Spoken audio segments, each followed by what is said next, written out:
Britain ও ইউরোপের বাঙালি কমিউনিটির বিবিধ খবরাখবর নিয়ে চ্যানেল আই ইউরোপের আয়োজন আমাদের খবরে স্বাগত জানাচ্ছি।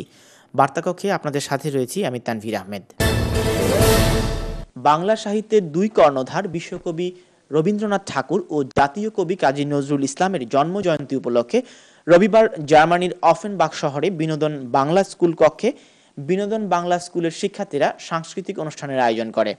আমাদের জার্মানির বিশেষ প্রতিনিধি হাবিবুর রহমান হেলাল জানিয়েছেন, অনুষ্ঠানে প্রজেক্টরের মাধ্যমে এই দুই কবির জীবন ও তাদের সাহিত্য সম্পর্কে শিক্ষার্থীদের ধারণা দেওয়া হয়।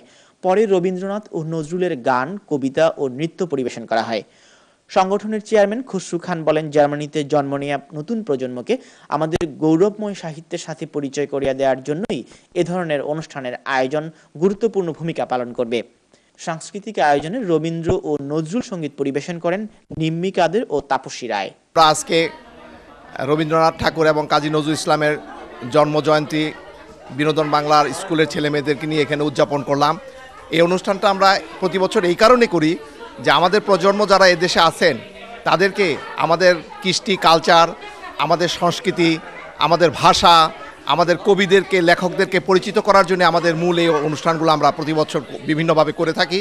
আমাদের এই কথা যদি বাংলাদেশের কোনো মানুষ শুনে তার মনে গর্ব হওয়া উচিত যে নজরুল ইসলাম এবং রবীন্দ্রনাথ একমাত্র বাংলাদেশের বা পশ্চিমবাংলা বা বাংলার সীমানার মধ্যে সীমিত নয়।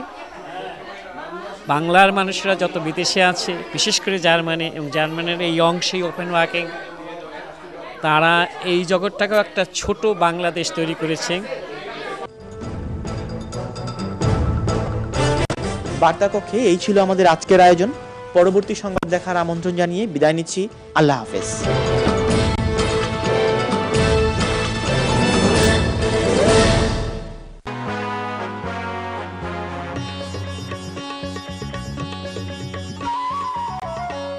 আপনারা দেখছেন চ্যানেল আই।